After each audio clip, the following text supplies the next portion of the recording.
Interception का अधिकार ये पहले से दिया हुआ है, इसलिए दोबारा से इसमें लिखने की आवश्यकता नहीं है। इतना मात्र एक उसमें ऑब्जेक्शन था, उसको हमने हटाया था और इस इंटरसेप्शन के विषय को छोड़ करके हमने दोबारा भी भेजा था। दोबारा जब भेजा है तो उसके बाद कुछ टेक्निकल चीजें ही उसमें उल्लेखित की गई। उस टेक्निकल में एनडीपीएस का एक्ट, एनडीपीएस के एक्ट में भी इसी प्रकार की कुछ स्ट्रिंजेंट धाराएं जो पहले से हैं कि जो इस प्रकार की तस्करी करते हैं नशीली पदार्थों का, उसका प्रावधान पहले से दिया हुआ है। एक क्लॉज में उसमें कहीं ना कहीं आपस में कंट्राडिक्शन थी, उस कंट्राडिक्शन के कारण से ही उसको वापस भेजा गया था। अब हमने उस कंट्राडिक्शन को दूर कर दिया है, क्लॉज बाय क्लॉज उसमें सारी चीज करके एलआर से यानी वेट कराने के बाद, और अब उसमें जो एक्ट पहले हमने बनाया था सेंस उसकी वही है, और ये केवल हम बना रहे हैं आज, ऐसा नहीं है। यही एक्ट एज इट इज पहले महाराष्ट्र ने बनाया, मकोका एक्ट, उत्तर प्रदेश ने इसको एक्सेप्ट किया है, उन्होंने बना लिया है, गुजरात ने इसको एक्सेप्ट किया है, उन्होंने बना लिया है, इसी प्रकार कुछ स्टेट्स ने इसको एक्सेप्ट किया है। और जहां जहां कुल मिलाकर के इसकी आवश्यकता महसूस होती है, वो आवश्यकता बहुत महती आवश्यकता है। हम देख रहे हैं कि हमारे यहाँ अपराध ठीक है हर एक स्टेट में होता है कम ज्यादा, लेकिन कहीं कहीं उस अपराध का स्वरूप ऐसा बन जाता है कि अपराध के खिलाफ जो बनाए गए सामान्य कानून हैं, उसमें ये जो बड़े बड़े अपराधी हैं, गैंगस्टर्स हैं, ऑर्गेनाइज्ड क्राइम जो करते हैं, वो उसका लाभ उठा करके उसमें छूटते भी हैं। सो फॉर सो इस हाउस की चिंता तो इस बात में हो जाती है कि हमारे कितने विधायकों को और कॉल्स आई हैं। अभी आज भी मुझे बता के गया कि महम के अंदर कल ही कोई कॉल आई है और बहुत लोग वहां परेशानी हुई है। तो ऐसे लोग जब इनकी जड़ें ढूंढी जाती हैं तो वो जड़ें ऐसे ऑर्गेनाइज्ड क्राइम के साथ मिलती हैं, और वहां अब चूंकि हमारा पंजाब प्रदेश पड़ोस में है, जिस प्रकार की चीजें वहां से चल रही हैं, क्राइम वहां करते हैं लोग, जो है वहां हरियाणा में भी कुछ पकड़े गए हैं, किस प्रकार के सारे विषय खड़े हुए हैं। आगे चल करके ये बहुत बड़ा एक विषय से बनने वाला, हमको तुरंत इसको संभलना चाहिए। और कुछ पावर्स, और ये पावर्स ऐसी नहीं कि तुरंत कोई अचानक कोई उसमें से उसका उपयोग कर लेता है। बहुत सी ऐसे सेफगार्ड्स पुलिस के लिए भी रखे गए हैं, जिसके कारण से किसी आम आदमी को चिंता करने की जरूरत नहीं होती है। और इसके लिए स्पेशल कोर्ट्स का भी प्रावधान दिया गया है, हम स्पेशल कोर्ट्स का गठन भी कर सकते हैं। इसलिए सब चीजें बहुत एलेबोरेट तरीके से की गई हैं, हम इसको डिले नहीं कर सकते हैं, और डिले यदि करेंगे तो कल को कोई बड़ा नुकसान अगर होता है तो हमारी जो डिले है ये उसमें जिम्मेवार हो सकती है। कोई सुझाव ऐसा विपक्षी ओर से कभी भी आएगा, आ जाए या बाद में आए, लगता है कि कुछ नहीं, बाद में अमेंडमेंट तुरंत करेंगे ना। आखिर अमेंड करना तो इस हाउस का काम है, हाउस जो है कहीं बाहर नहीं है। हाउस में अगर कोई इसको अननेसेसरली डिले करता है तो हम पहले ही हम बहुत इसमें फंसे हुए हैं। मैं आपको कितनी घटनाएं बता सकता हूं, हमारे उद्योग, हमारे ऐसे और तो और ये सारे क्रिमिनल्स अब आतंकवादियों के साथ मिलकर, देशद्रोही गतिविधियों के साथ मिलाकर, और कितनी भूमिका में चले जाते हैं। ऐसे ऐसे गिरोह हैं, हम जो कुछ करते हैं एक कदम, वो 2 कदम आगे जाकर के उन चीजों को भी तोड़ते हैं। इसलिए ये एक स्पेशल एक्ट उन्हीं लोगों के खिलाफ है जो उसके मंसूबे उनके तोड़े जा सके, जो एक ऑर्गेनाइज वे में और प्रदेश की जनता के खिलाफ षड्यंत्र रचते हैं। इसलिए हमको इसको लाना है, जरूर लाना चाहिए। माननीय मुख्यमंत्री जी ने सही कहा, जो ऑर्गेनाइज्ड क्राइम जो है, this is a matter of great worry for all of us, और हम इसमें आपके साथ हैं पूरी तरह से। जो ऑर्गेनाइज्ड क्राइम के खिलाफ जितनी भी जो कार्रवाई हो सकती है, टेररिस्ट के खिलाफ, और जो इस तरह के जो वारदातों का अंजाम देते हैं, उनके खिलाफ सख्त से सख्त कार्रवाई होनी चाहिए। लेकिन ये बिल के पढ़ने के बाद मैं खाली 1-2 चीजें आपके पॉइंट करना चाहती हूँ। फॉर एग्जाम्पल सेक्शन 5(2) के अंदर जो है, ये स्टेट गवर्नमेंट डिसाइड करेगी ज्यूरिसडिक्शन कोर्ट का। तो अगर ये हाई कोर्ट का ज्यूरिसडिक्शन हम किस तरह से डिसाइड कर सकते हैं? फिर इसी तरह से मसलन सेक्शन 5(2) में आप, और फिर इसी तरह से सेक्शन 9 के अंदर ये फिर से कोर्ट की पावर जो है और इंडिपेंडेंस ऑफ जुडिशरी है उसको कर्टेल कर रहा है। और सेक्शन 18 के अंदर फिर वो जो है पावर जो है वो हैव बीन गिवन टू, जो कोर्ट्स की पावर हैं दे हैव बीन गिवन। तो वो ये तो सारा ज्यूरिसडिक्शन जो कोर्ट का है, फिर वहां जाके अटकेगी बात। तो अच्छा है हम इस तरह से बिल बनाकर भेजें, इन सारों को करके आप बेशक ऑर्डिनेंस लेकर आइए उस पर ये सही तरीके से बन के जाए, ताकि इसका जो है आने वाले समय के अंदर कोई रुकावट ना हो पाए। इसी तरह से जो है सेक्शन 29(3) में प्रिस्क्राइब जो है पनिशमेंट है वो 1 ईयर का है, वो अंडर ट्रायल का है। हमने इसको 3 साल कर दिया है, उसका कोई बात नहीं, 3 साल आप करो ताकि that will act as a deterrent. पर ये सारी चीजें जो हैं these have to be taken into consideration so that this act becomes something that can be used in the future and that it doesn't become a deterrent itself. Thank you. हाँ बोलिए। ना हम क्राइम के साथ ना हम criminal के साथ।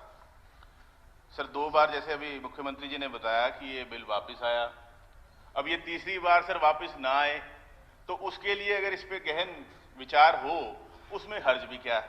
सर कल शाम को ये बिल मिला है, इतना बड़ा सर ये पूरा का पूरा 14 पेज का सर ये बिल है, इसमें अगर हमें पढ़ने का समय मिल जाए तो सर हर्ज भी क्या है। सर आपने पढ़े क्या? आपने पढ़े? बताइए, ऑर्गेनाइज्ड क्राइम की डेफिनेशन बताइए आप।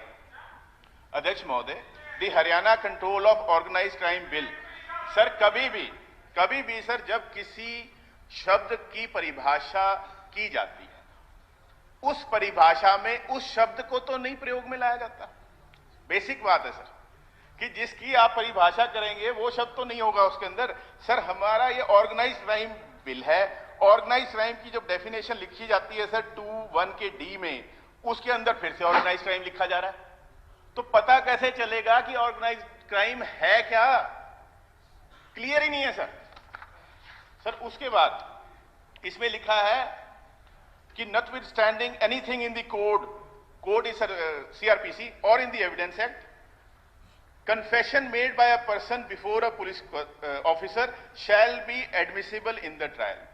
सर CRPC को भी एक तरफ हटा दिया हमने, इंडियन एविडेंस एक्ट को भी हटा दिया कि जो व्यक्ति कस्टडी में है सर वो जो अपनी कन्फेशन देगा, अपनी स्टेटमेंट देगा, वो मानी जाएगी।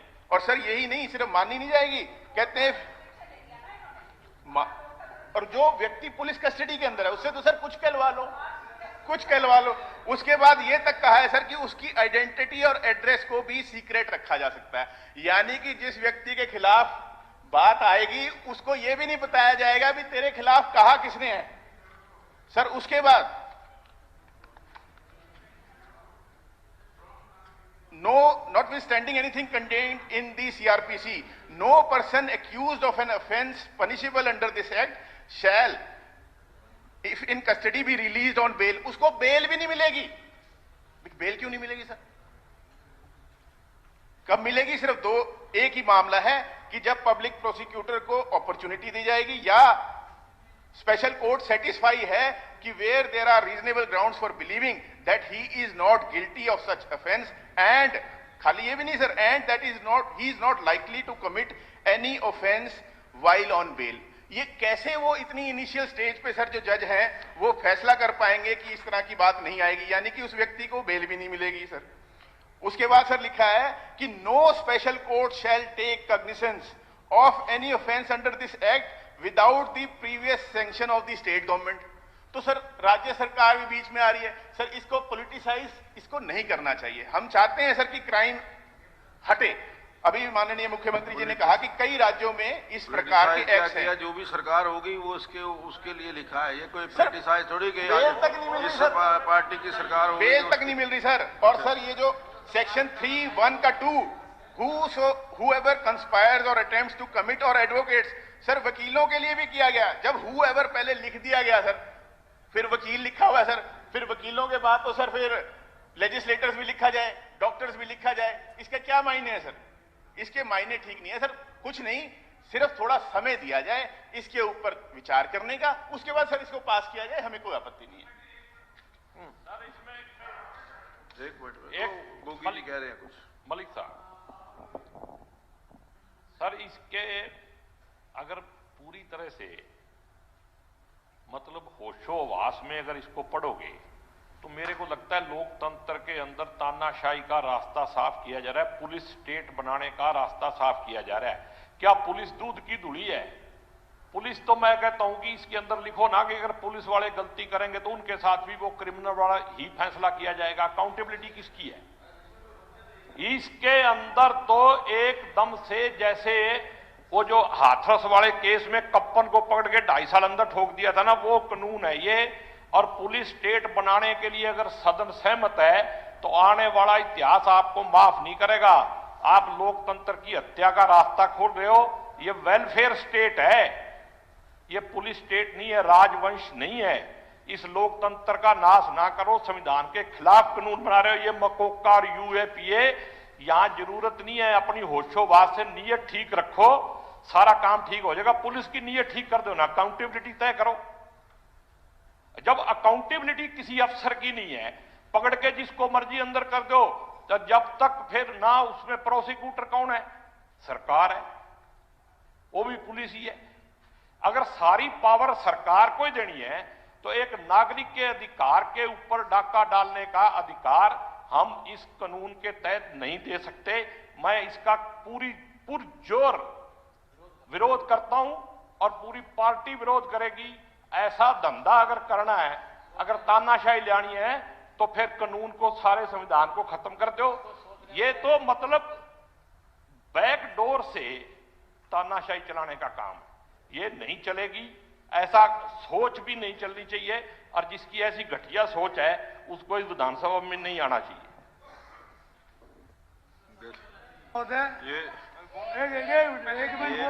ये देखिए गोगी जी, ये जो गोगी जी ने बोला है, ये वर्ड्स जो हैं इसको निकाल दिया जाए। इसमें अध्यक्ष महोदय, ये शब्द सबसे पहला गलत भाषा ये है, शब्द जो है ये ठीक नहीं निकाला है। जाए। सबसे पहला ऑब्जेक्शन ये है। ये अध्यक्ष शब्द महोदय, जो है ठीक नहीं है।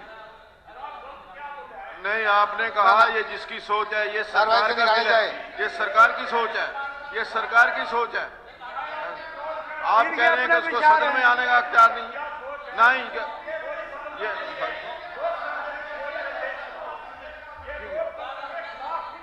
नहीं, बात ये नहीं है। आप कह रहे हैं कि जिसकी मुख्यमंत्री ये जी सोच एक है। आश्वासन दे दो कि अपराधियों के लिए है, कांग्रेसियों को डरने की जरूरत नहीं है इससे। ये क्यों डरे हुए हैं? अध्यक्ष महोदय, ये नहीं, ये सबसे नहीं, सोच का पुरविरोध है। आपने ये कहा कि वो जो इस विधानसभा में आने के काबिल नहीं है। काबिल तो जनता ने बनाना है, आपने नहीं बनाना। नहीं, हाँ। अध्यक्ष महोदय, सबसे पहला मेरा ऑब्जेक्शन ये है, आपको याद होगा आपने कहा था 5 दिन पहले बिल देना पड़ेगा, उससे हम कंसीडर नहीं करेंगे, टेकअप नहीं करेंगे। तो ये हमने इसलिए नहीं पड़ा, अगर आपने 5 दिन का टाइम है, 5 दिन अभी हुए कल नहीं, आपकी स्टेटमेंट है स्पीकर साहब, आपका तो वर्ड जो है परमात्मा के समान है इस असेंबली के लिए। आपने जब कह दिया एक नहीं, बिल्कुल कहा। ये जो आया बिल जो आया, तो फिर उससे आप बैकआउट कुछ ऐसा नहीं है कि ऐसा नहीं है कि बिल्कुल बैन हो गया। कोई इमरजेंसी बिल आता है, इमरजेंसी बिल आता है, उसको एक्सेप्ट नहीं कर सकते। हमने कोशिश की है कि 5 दिन पहले आए, लेकिन पहले तो ये आता था, उसी टाइम आता था, सेम डे। कल तो आपको मिल चुका है, कल शाम को वो स्टेटमेंट विड्रॉ कर लो। आप कल आपके पास आ चुका है ये बिल। आप वो स्टेटमेंट विड्रॉ कर लो। किस चीज की? आप विड्रॉ करो। नहीं, किस चीज की विड्रॉ कर लो? फिर आपने कहा था हम तो आपकी बात नहीं, मैं अभी भी कह रहा हूँ कि जो इमरजेंसी के अंदर सरकार को कोई बिल आएगा वो एक्सेप्ट कर लेंगे हम। Tenets of law is justice, है ना? हमने इस पे लैंड ऑर्डर पे कल अटेंशन मोशन दिए थे। जब ऐसी स्थिति खराब थी तो डिस्कस क्यों नहीं कराई? एक इतनी चिंता थी लैंड ऑर्डर की, तो डिस्कस क्यों नहीं कराई ताकि पता लगे भाई ये जरूरी कानून है। ये बिल को पहली बार तो आया नहीं, तीसरी बार आया। 2 बार पहले भी आपके यहाँ आपने डिस्कस किया है इसको। पहले ना डिस्कस किया हो तो बात है। कोई अगर जो टेक्निकल ऑब्जेक्शन, एक बात सुनिए, पहले भी आपने ही पास किया है। अगर कोई टेक्निकल ऑब्जेक्शन सरकार की तरफ से या प्रेसिडेंट की तरफ से आया तो वो आप बता दीजिए टेक्निकल ऑब्जेक्शन। आप देखो इसमें टोटल सेक्शन 2A1 का और इसमें जो ऑर्गेनाइज्ड गैंग है ना, जो डेफिनेशन है organised crime syndicate, single person, इसमें से किसी को इन्वॉल्व कर लो, किसी को इम्प्लीकेट कर लो, कोई ऐसा नहीं। इसमें बहुत ज्यादा लूप होल्स है। यदि इसको पूरा तरह स्क्रूटनाइज करोगे ना, इसमें इतना आर्बिट्रेरी पावर है। आशी की मूर्ति का देखा आपने क्या हुआ? आशी में जो मूर्ति पकड़ी गई थी कि कौन कौन इन्वॉल्व है, क्या इतनी भारी पावर दे के तो इसको क्यों नहीं सिलेक्ट कमेटी बना के और इसको वो कर लेते? इसको करो ताकि एक एक चीज ट्रेस आउट हो जाए, किसी को खतरा ना रहे। इसमें बहुत चीजें ऐसी है, देखो इसके मैंने 2-3 पेज पढ़े हैं, मान ली 5 दिन का टाइम मिलेगा, पढ़ लेंगे। तो इसको देखो ताकि लोगों के मन में संशय ना रहे, ये करो। लीगल है क्योंकि ये जो है every person is presumed innocent till proven guilty. हम तो यहाँ पे पहले ही उसको जो है सरमाइज कर दिया कि वो गिल्टी आदमी है। तो आप ये देखिए सेक्शन इसको, ये तो मतलब this is challenging the very basic tenets of law, उसी को खत्म कर रहे हैं अध्यक्ष जी। फिर साथ के साथ सेक्शन 28 में जो है ब्लैंकेट वो दे दिया है immunity to the government and to the officers. कल किसी अफसर ने उठाकर किसी के खिलाफ गलत वो कर दिया, किसी के ऊपर भी कर दिया अध्यक्ष जी, तो वो तो उसको ब्लैंकेट के वो अथॉरिटी, उसके खिलाफ अपील नहीं है, उसके खिलाफ अपील ही नहीं है। आप ये देखिए ये सारी चीजें ऑर्गेनाइज क्राइम जो है ये बहुत जबरदस्त, ये इसका सिर जो उठ रहा है उसके खिलाफ हमने कार्रवाई करनी है और करनी चाहिए। लेकिन ये सारी चीजें जहां पर कोर्ट का जुरिस्डिक्शन के ऊपर हम पांव रख रहे हैं वो नहीं आप कर सकते, और इस तरह की पावर्स आप नहीं दे सकते हो जो इतना ड्रैकोनियन पावर्स हैं कि जिनका फिर आगे आने वाले समय में किसी भी तरह से मिसयूज हो जाएगा। Checks and balances are very, very important in a bill like this. Otherwise, in the future, this is likely to be badly misused, and you know that. एक मिनट अभय जी को कुछ।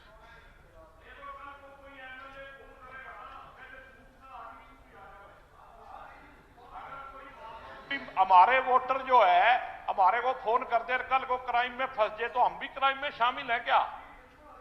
आप बोलो भाई, सारे जने आत्मा मर रही है तो बोलो। आप तो बोलोगे ही क्योंकि आपका तो मेरे को पता है आपने वो बोलना ही है, क्योंकि सत्यानाश का ठेका ले रखे हैं। सर अध्यक्ष महोदय 1-2 मिनट के लिए लूंगा।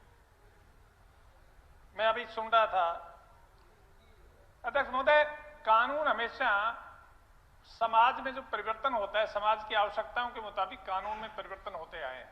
आप किसी भी कानून को देखोगे, कानून हर 5-7 साल के बाद में अपना स्वरूप बदलता रहता है, क्योंकि सोसाइटी की जो जरूरत होती है, जिस तरह की कानून की जरूरत होती है उसी तरह के कानून बनाए जाते हैं।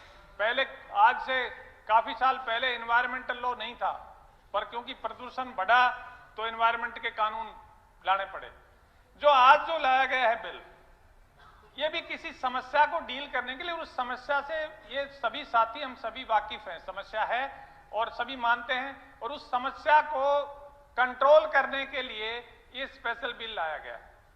जहां तक हमारे साथियों की एप्रीहेंशंस हैं, जो इनकी रिजर्वेशंस है, 1 मिनट बोलने तो दे यार, जहां तक इनकी रिजर्वेशंस हैं मैं उसी पे आ रहा हूं, मैं कहता हूं कि स्पेशल पावर्स जब पुलिस को दी जाती है, क्योंकि कुछ स्पेशल सर्कमस्टांसेस होते हैं, स्पेशल नेचर के केसेस होते हैं, उनको डील करने के लिए स्पेशल पावर्स की भी जरूरत होती है, और this is not the first act, कई स्टेट्स में आए हुए हैं। हाँ, जहां तक एप्रीहेंशंस हमारे कुछ विपक्ष के साथियों ने रखे हैं, ये ठीक है कि इनके बारे में हमेशा कानून बनाते टाइम भी, उसका इस्तेमाल करते टाइम भी हमेशा जिम्मेवारी से काम करना होता है, और हमें पुलिस फोर्स पे या कानून व्यवस्था बनाए रखने वाली एजेंसीज हैं, उन पे इतना विश्वास तो करना पड़ेगा कि उनका कानून उनको सही आदमी पर सही तरीके से सही स्थिति के मुताबिक इस्तेमाल करें। जहां तक एक मिनट मैडम, मैं एक मिनट फिनिश कर रहा हूं। फिर हमारी कोर्ट से कोई भी कानून होता है हमेशा जुडिशियल स्क्रूटनी में जाता है, और ऐसा जहां तक कोर्ट को पावर लेने की बात है, कोर्ट की पावर, हाई कोर्ट की पावर्स अंडर आर्टिकल 226, सुन लो गोगी जी, सुन लो, मैं कहता हूं हाई कोर्ट की पावर्स अंडर आर्टिकल 226 और सुप्रीम कोर्ट के आर्टिकल 32 में जुडिशियल रिव्यू की पावर्स को कोई ले नहीं सकता, वो हमेशा इनहेरेंट पावर्स हैं, और हर असेंबली के में पार्लियामेंट का इनेक्टेड लॉ है, वो भी जुडिशियल स्क्रूटनी में जाता है। नहीं, मैं कहता हूं वो तो जब व्हेन इट इज मिसयूज, तो definitely the person against whom it has been misused, he will go to approach the court and court will take the scrutiny of it। तो हमेशा हर एक्ट में देखिए कोर्ट्स जो हैं,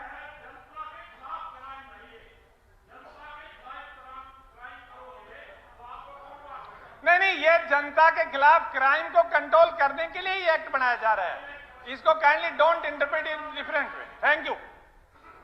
अब मैं उत्तर देता हूं सर।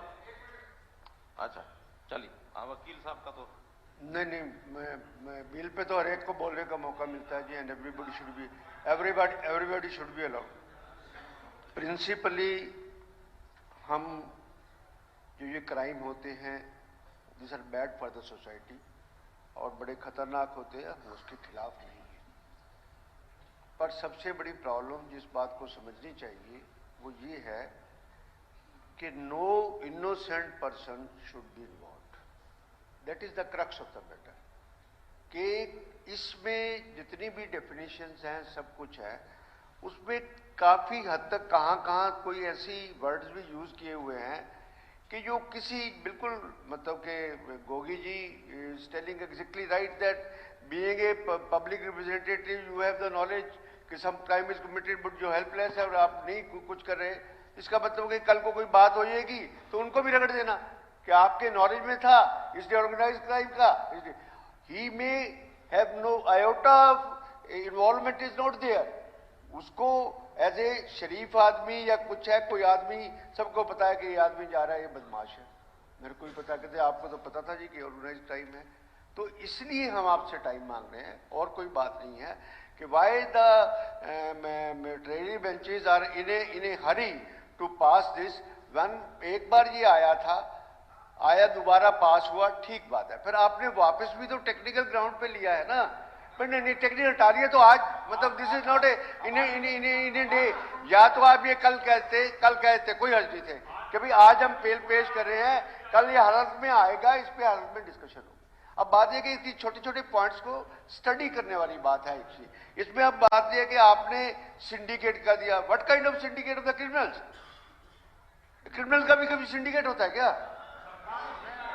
नहीं, but how do you define syndicate? How you define syndicate? How you define syndicate? तो नहीं, syndicate the group of persons है, that is everybody knows it. That's it. But how you can found it? Syndicate is a in a good sense. Then people unite and make a syndicate and otherwise do the things. चलो आप रहने की कोई बात नहीं। उसके बाद सब के एक वर्ड है जी, मतलब छोटे छोटे वर्ड जो पढ़ने पे अभी 10-15 मिनट में आया कुछ है, आपने एक वर्ड को यूज कर दिया। मैंने फर्स्ट टाइम किसी आईपीसी कोड के अंदर वर्ड इस्तेमाल होता है एडवोकेट्स। तो बताइए, मैं अपना स्पीकर सर काइंडली सी हूएवर कंस्पायर्स, बिल्कुल ठीक बात है। अटेम्प्ट्स टू कमिट बिल्कुल ठीक है। अबेट्स ठीक है। नोइंग फैसिलिटेट्स बिल्कुल ठीक है कि कमीशन ऑफेंस को, पर इसमें एक वर्ड आता है एडवोकेट्स। नहीं, वकील नहीं, एडवोकेट्स। मतलब आप इतना कुछ रिफाइन में आप सब कुछ कवर कर रहे हैं, आपकी मुट्ठी के अंदर, आपके शिकंजे के अंदर सब कुछ आ रहा है, पर यही बातें थोड़ी सी डिस्कस करने की बात है। हाँ जी, नहीं आप बताइए एडवोकेट्स। अब मैं पढ़ देता हूं सर, आपकी इजाजत हो तो। नहीं, इसीलिए तो टाइम मांग रहे हैं और कोई टाइम नहीं मांग रहे। भाई आप सोचे कि हम कोई प्रिंसिपल इस बात के खिलाफ हैं या कोई हम बदमाशों की फेवर में हैं, हम स्टेट में शांति नहीं चाहते हैं, हम लॉ एंड ऑर्डर नहीं चाहते हैं, ऐसी बात नहीं है। उसके बाद ये जी कि whoever conspires or attempts to commit are advocates, इस बात पे हमको एतराज है, इस वर्ड पे। और एडवोकेट्स वकालत करता है। नहीं, सिफारिश नहीं, एडवोकेट्स के बड़े भी नहीं घुसते हैं, वकालत करना नहीं। मतलब इस शब्द की जरूरत नहीं है। मेरे कहने का मतलब है कि इस शब्द की जरूरत नहीं है, क्योंकि आपने बड़े पूरा शिकंजा कस दिया, और अच्छा शिकंजा कस दिया। अबेटिंग भी आप ले ली, फैसिलिटेशन भी ले ली, अटेम्प्ट टू कमिट भी ले लिया, जो कॉन्स्पिरेसी करेगा उसको भी आपने ले लिया। पर एडवोकेट्स वर्ड थोड़ा सा मतलब कि डिसेंट लैंग्वेज में ये अच्छा नहीं लगता है कि एडवोकेट्स, आप एडवोकेट्स के नहीं, आगे मेरे को बोलने दो सर, कोई बात कोई बोल। अच्छा, उसके बाद इस मामले में सजा भी बड़ी रख दी है। चलो कोई नहीं, वो तो मकोका भी आता है और भी आते हैं, एफडी के ईडी के केसेस भी आते हैं, लोगों की बेलें नहीं होती हैं, आप सख्त होना चाहते हैं कि उनको बेल ना मिले, काफ़ी टाइम मालूम नहीं, ऐसे बहुत सारे कानून है। एक कानून नहीं है कि जहाँ 6-6 महीने बेल नहीं होती है, किसी बात नहीं होती है।